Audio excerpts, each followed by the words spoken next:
अपने अपने क्षेत्र में सर्व समाज में से विशेषकर गरीब, कमजोर, लाचार, असहाय व अन्य जरूरतमंद लोगों की विभिन्न रूपों में मदद भी करते हैं और इस बार भी मदद कर रहे हैं। और इस संदर्भ में मैं ये भी कहना चाहती हूँ कि खासकर कोरोना महामारी के दौरान परिवार में जिन कमाने वालों की मृत्यु हो गई है और उनके पीछे दुखी व पीड़ित चल रहे परिवारों की सरकारी मदद के अभाव में अब हालत काफी ज्यादा खराब हो गई है, तो उनकी भी पार्टी के लोग पिछले वर्ष की तरह इस वर्ष भी विभिन्न रूपों में काफी मदद कर रहे हैं। लेकिन इस मामले में दुख की बात यह है कि इस समय यूपी, उत्तराखंड व पंजाब आदि राज्यों में विधानसभा के आम चुनाव घोषित होने तथा चुनाव आचार संहिता भी लगने की वजह से अब यहाँ पार्टी के लोग इन सभी की किसी भी रूप में इस बार मदद नहीं कर पा रहे हैं, जबकि ये बात सब विदित है कि हमारी पार्टी समाज में विशेषकर गरीब, कमजोर, असहाय व अन्य उपेक्षित वर्गों के हित एवं कल्याण के लिए हमेशा अति गंभीर, संवेदनशील,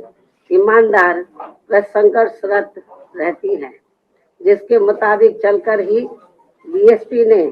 यूपी में 4 बार अपने नेतृत्व में यहाँ सरकार भी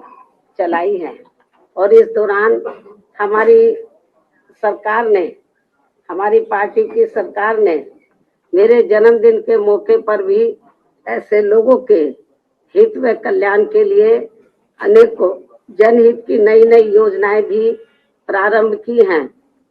जिनसे इन्हें काफी ज्यादा लाभ पहुंचा है। लेकिन ये सब यहाँ जातिवादी, संकीर्ण, सांप्रदायिक व पूंजीवादी मानसिकता रखने वाली सभी विरोधी पार्टियों को अच्छा नहीं लगा है और फिर इन्होंने यहाँ बीएसपी के विरुद्ध अंदर अंदर एक होकर व किस्म किस्म के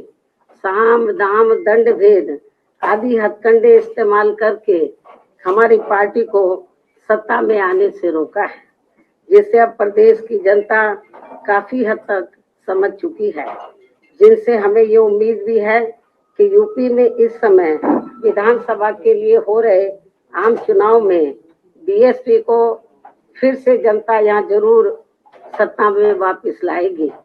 और मैं भी उन्हें ये विश्वास दिलाना चाहती हूँ कि इस बार सत्ता में आने के बाद हमारी पार्टी अपने पूर्व के रहे शासन काल की तरह ही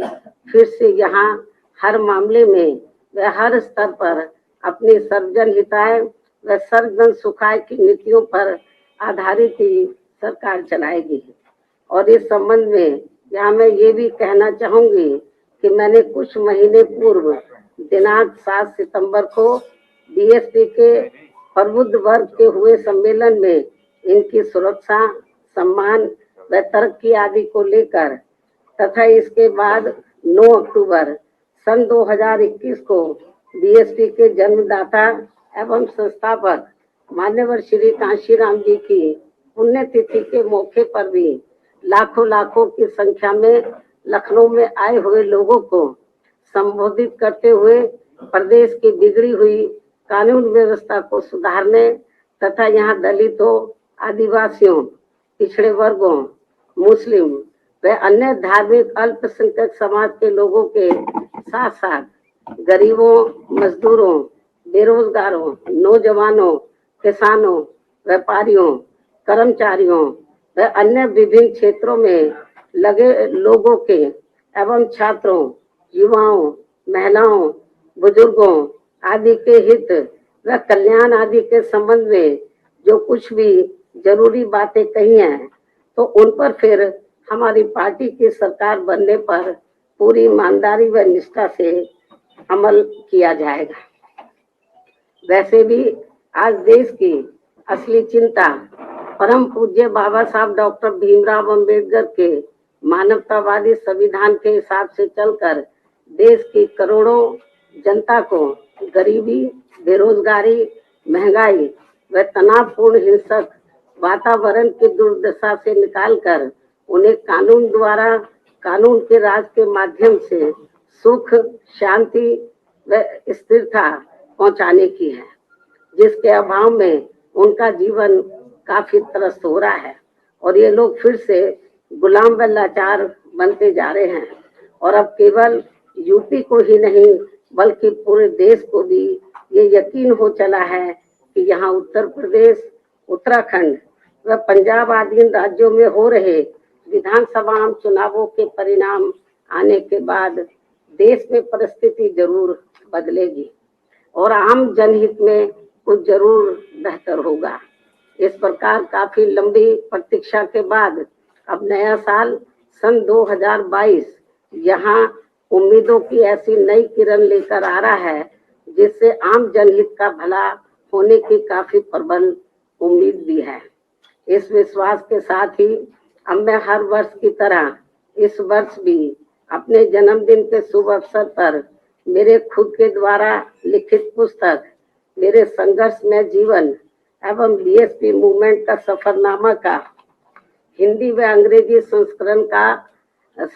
का भी, जो मुख्य तौर पर एक वर्ष के दौरान का पार्टी व मूवमेंट के कार्यकलापों व संघर्षों आदि का साफ सुथरा लेखा जोखा होता है, उसे आज जारी किया जाता है। इसलिए ये पुस्तक खासकर वर्तमान में युवा पीढ़ी व आगे आने वाली पीढ़ी के लिए भी काफी प्रेरणादायक साबित होगी, ताकि मान्यवर श्री कांशीराम जी के नेतृत्व में उनकी त्याग, तपस्या व कठोर मेहनत से बनी बीएसपी की अम्बेडकरवादी व मानव आगे ही बढ़ती रहे और फिर उनकी ये मूवमेंट कभी भी आगे न रुके। और अब मैं इस प्रेरणादायी पुस्तक का विमोचन करूं, लेकिन इससे पहले आज मैं अपने जन्मदिन के मौके पर खासकर यूपी, उत्तराखंड व पंजाब में अपनी पार्टी के लोगों से ये भी अनुरोध करती हूँ कि पार्टी के जो लोग यहाँ चुनाव आचार संहिता लगने की वजह से इस बार मेरा जन्मदिन अपने अपने घरों में ही रहकर मना रहे हैं, वे कोरोना नियमों व चुनाव आचार संहिता का भी पालन करते हुए अपनी पार्टी के उम्मीदवारों को जिताने के लिए रात दिन खूब मेहनत करें और उन्हें भारी वोटों के अंतर से भी जरूर जिताएं। और यदि ऐसा हो जाता है और यहाँ सन 2007 की तरह फिर से बीएसपी की अकेले ही अपनी पूर्ण बहुमत की सरकार बन जाती है, तो फिर यही इस बार मेरे जन्मदिन के लिए इनका ये खास व अत्यंत कीमती तोहफा भी होगा। लेकिन मुझे ये तोहफा देने के लिए पार्टी के लोगों को वोट पड़ने तक यहाँ यूपी, उत्तराखंड व पंजाब प्रदेश में भी विरोधी पार्टियों के सभी साम, दाम, दंड भेद आदि हथकंडों से जरूर सावधान रहना है। जैसे अब इस चुनाव में खासकर जातिवादी व बीएसपी विरोधी मीडिया को बीएसपी की मुखिया के विरुद्ध कुछ खास मुद्दे बोलने के लिए नहीं मिल रहे हैं, तो अब ये लोग आए दिन मेरे चुनाव न लड़ने को भी लेकर जानबूझकर षड्यंत्र के तहत इसे भी आए दिन उछालते रहते हैं और इसकी आड़ में जनता को मेरे बारे में ऐसा इंप्रेशन भी देते हैं जैसे मैंने कभी कोई चुनाव भी नहीं लड़ा है, जबकि इनको ये मालूम होना चाहिए कि मैं सभा की और 3 बार राज्यसभा की भी सांसद रह चुकी हूँ,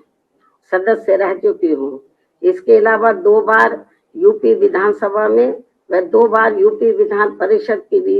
सदस्य रह चुकी हूँ। और इस संबंध में यहाँ मैं ये भी कहना चाहती हूँ कि जब तक बीएसपी के जन्मदाता एवं संस्थापक मान्यवर श्री कांशीराम जी